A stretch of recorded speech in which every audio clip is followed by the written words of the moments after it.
No, it's no secret that NASA always wanted to fulfill this Kennedy prophecy that we would get to the moon by the end of the decade. Well, time was running out. It was 1969, and but you met Nixon in '68-ish, and he said, "We have a problem, Stanley. We can't get those boys up there." Tell me that story. right. Okay, try again. So you met with Nixon. There was a if you might remember, there was a launch pad accident in '67, which killed. Tom, you're going to tell me a story. So Nixon sat me down in the Oval Office, and he says to me, "You know that boy just died on the thing. This is how I want you. Then we're going to Neil. We're going to Neil. Yeah. When we go to Neil, you're telling me through Neil. This is our new template. It's going to be helpful to you. It's going to be helpful to you." So you're telling me the story through, and it's going to come to you like that. So Nixon sat me down and he said, "It's impossible, Stanley, to get to the moon. It's impossible." And now this boy Gus just You died. don't want me to mention this the accident? Yeah. Okay. And he said, "Stanley, that boy Gus, he died of he died a fiery death. Yes. I don't want. Do you know what that would do to my approval ratings if those boys died in space? I mean, think about it, Stanley." Right. And I thought about it, and he was right. And he said, "And those Ruskies, if we don't keep up with them, they're going to take over the world. And I'm no communist. And I know you're no communist, Stanley. I mean, it's just child's play. Right. Just do it, okay? But bring us there." Yeah, all right. And then, all right. And I said, I couldn't see no. And so I said, yeah. And he said, "You can make any damn film you want. I don't care what it is. I don't care if it's about, L's fucking girls in Peru. Like, it's like, you can do whatever you want. L's fucking girls in Peru. I don't care if that, we'll get it out there, hundreds of millions of dollars. Okay. Just see and just tell a story. Elves. It's just saying, do your shtick. Do a shtick. Get in the fact that you're writing this time, and not everything's got to be drab. It can be funny in a very subtle way. So you meet with Nixon, and what happened? Yeah, I met with Nixon. And let me start you off. Pat was the first person I saw. I think she was high. Betty Ford. That was Betty Ford. Sorry, Betty Ford was there. Pat too. Actually. Oh, Pat, you're right. So she was drunk off, but then I went and saw Nixon. He had just played golf. Like, start with details. It's so easy. Pat was okay. So you met Nixon. You went to the White House. I met Pat actually first. I think she was on painkillers or something. She never said much, so it was nothing worth repeating. But when I met with Nixon, boy, that was an experience. They just shuttled you in privately because obviously they couldn't have you. No one could know you were meeting with him. Yeah, he had his shoes off, which, and he could smell his feet. So it's just really kind of amazing. It was not anything I could have predicted. So it was a casual encounter. Okay, it was in the Oval Office? Yeah, in the Oval Office, yes. And but it's funny, it's an Oval Office because the walls seem to be closing in anyway. But anyway, there we were, and he was, like he was, expressing how desperate he was to go to the moon. What did he say? Literally go to the moon. What did he say? But to have people think we were going to the moon, he was worried about his own perception because he just became president, and his. So what did he say? He said that after all there had been an accident. You're telling it in the third person. You don't have to imitate him, but you go, "You're doing good. You're doing." I know. No, listen. I know that you're doing good. You say you have to. This is how you tell the story. Okay. And he said, and so I walked in, and he said, "Sorry to take off the shoes. I was just playing golf." Okay, you have to do the voice. I'm doing the voice. You don't have to do the voice if you don't want. He said, "I was just playing golf," and he sat me down, and he says to me, and that's the story template. Is that it's always what he said. Okay. And then I said to him, "You know what? It's going to be really hard to fool them." But then he said, and that's the thing. That's how we're going to do it the whole night. Neil said, and then I said to Neil, "Well, don't worry." Neil's there too? No, this is later. This is later. I'll give you a template. It's always, that's the storytelling method, okay? So we're not saying third person. He said, so Nixon says to me, and I remember, he just stared in his scotch as he said this. He said, fact, whatever it is. That's the perfect way to deliver this. Got it? Mm-hmm. It's okay. So you in the Oval Office, and what happened? And you're doing good. Yeah, okay, so Nixon sat me down. First, he complimented me on 2001, which was nice to hear. And he said, speaking of space, going to the moon, he told me about the plan. He didn't, yeah. So he says to me, you don't say he said anything. You say what he says, okay? That's all, Tom. I'm just giving you an introduction. Wait, you want me? Everything about I walked in You and want he me to said say this. it as him, or do you want? You don't have to imitate him, but you have to say. He says, Stanley, we've worked on this moon program. You're not saying what he said. You're not reporting it.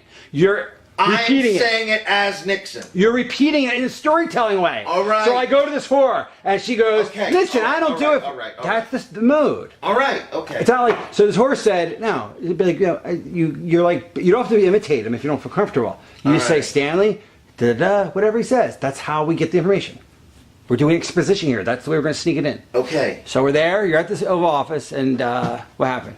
Yeah, he sat me down, complimented me in 2001, and then he said, You're doing it right. You're doing it kind of academically. Enjoy the story. You're spinning a yarn here. Right. So you go in there. They offer you a drink, and tell me, set the stage. Yeah, and he was already drinking, so I decided to join him. I don't remember what I had because I drink almost anything. He was drinking Dewar's, I think, which, I mean, if you're going to drink Scotch, okay, but Dewar's, I don't know. Anyway, he complimented me on 2001, and then he said, speaking of space,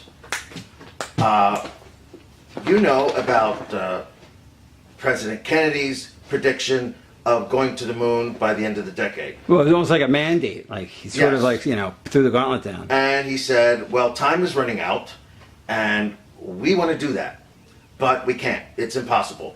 We tried.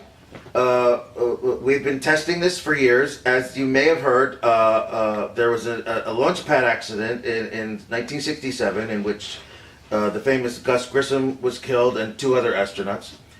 Gus was a good guy, but anyway, and it can't be done. We talked to every scientist imaginable. It just cannot be done.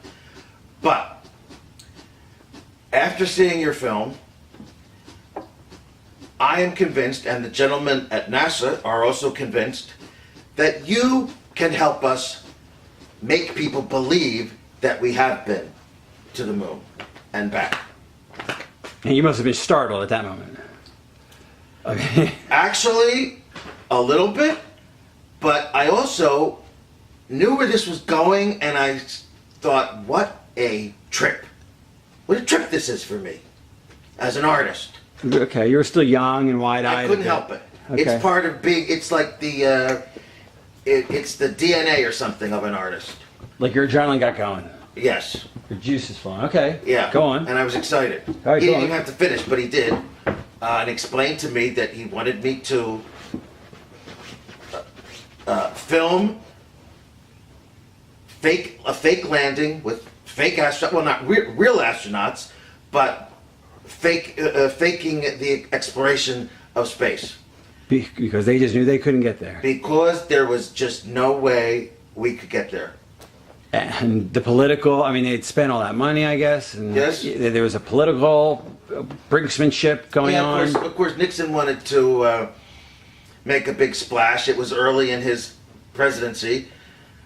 Yeah, And, that would have made him look really like a failure. He wanted to. Okay. Yeah, he wanted his approval points up, and he thought nothing could do it better than this, to fulfill this dream that America has had as a country since the Kennedy years. Okay, so you're saying the motivation was PR. PR, absolutely, plain and simple, Okay. PR. All right. And the geopolitical chess match between Russia that was going on, it would have weakened Yes. their position, so to speak. Yes.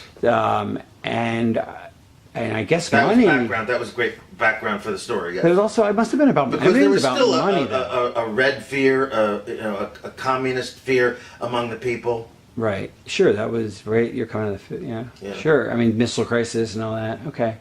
But it's also really about, like anything else, about money. I mean, they'd spent, well, the equivalent of $1 billion, almost $1 trillion of our dollars now on this program. Yes. In addition So, to being that must have- impossible and unsafe, it was also terribly expensive. But no, what that's I'm saying is that the- it was so expensive that to fail would not, quote unquote, not be an option. In other words, at a certain point, you spend so much taxpayer money. My question I'm asking is Nixon motivated, whoever these men that decided this to perpetrate this fraud, Was it the money? In other words, if you can't go to the, or maybe you can, I don't know. Can you go to the American people after spending $1 trillion and say, we got nothing to show for it? No. So obviously. But I'm saying is how much of that was the motivation? Of course, that was a huge part of it. A huge part of it. It's the part, really. Again, so many people, and the funding would have dried up. You have to go with that because that's going to be the whole Neil thing. That's why Neil goes along with it. Because so Neil doesn't want the program to die. Right. Okay? So it's the money. It's the yes. right. It's the PR, politics. It's Russia, and it's the money. Okay. Yes. So it's balls and so it's already. So what did Nixon say at the very end? He looked me in the eye. Looked me in the eye. Give me the clothes. Okay. So, and give me some color, like some things happening. So he sat down and he sighed. Looked into the fireplace. Give me some details. All right. All right. So he said all that, and then what? I think this was hard for him to get out. This next part, but he said the NASA's funds are just drying up.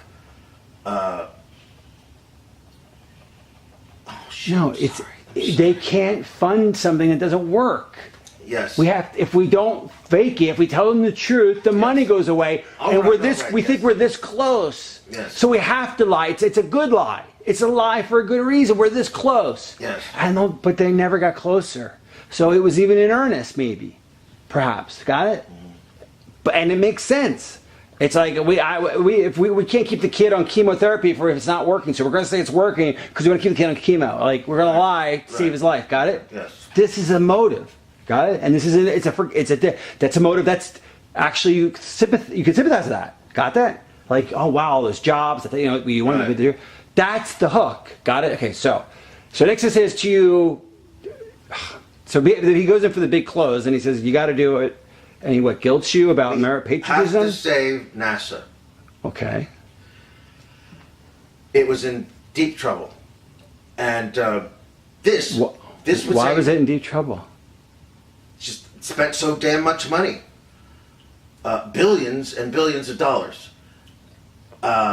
This would save them. This great PR would save them. It's the reverse.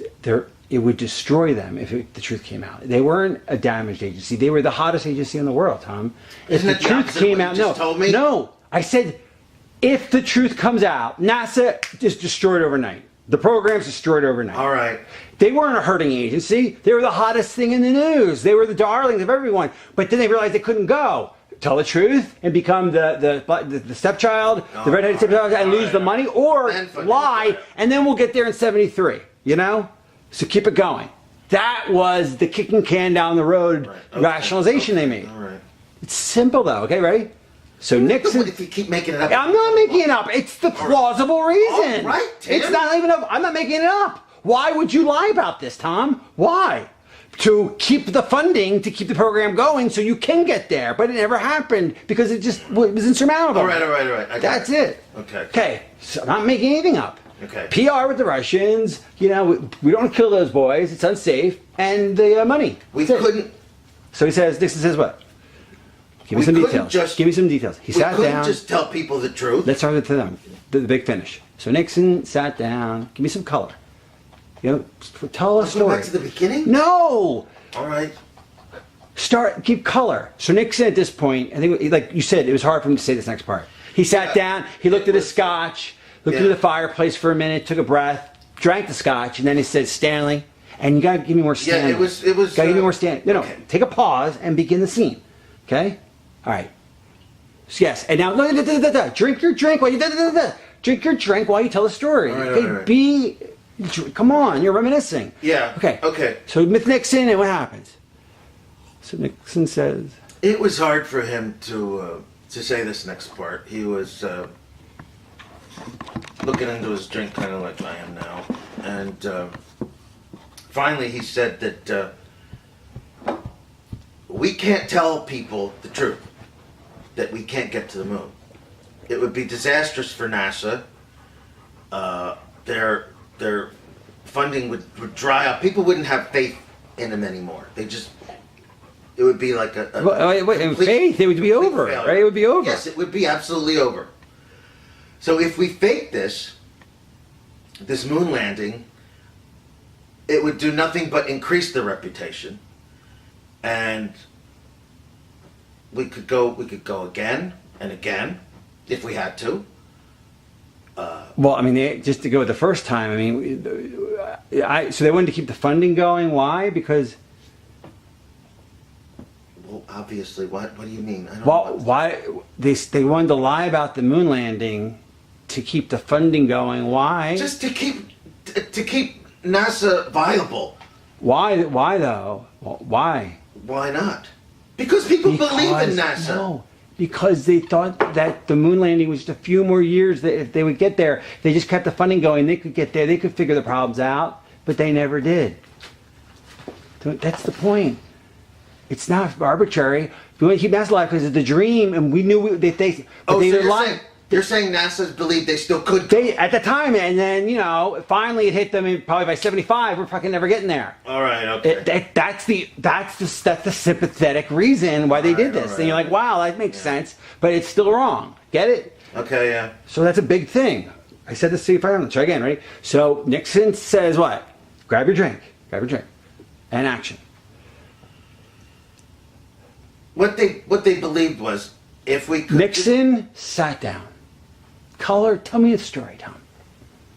Come on, color it. Okay. Am I going back from the ending? The ending. Nixon sat down, looked at his drink, looked in the fire, and said, right. "Stanley, wrap it up. Wrap it up." All right. So Nixon, this next part was hard for him to say. Towards me. He looked at his drink kind of like this and said, "We have to fake this. We have to fake this moon landing, just to keep interest in NASA and." In the next few years, we might actually be able to go for real.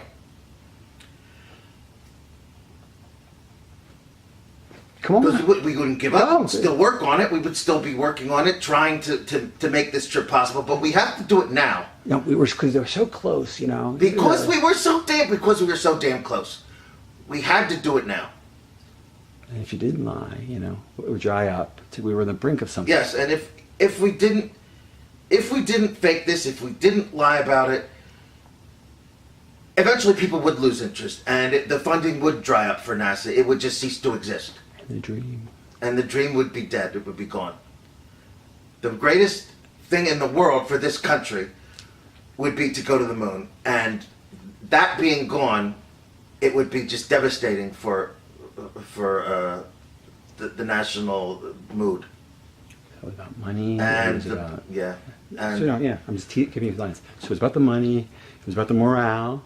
Yeah, it was about morale. It was about money. It was about money. It was about morale. Chiefly money, as most things are, and that's what was.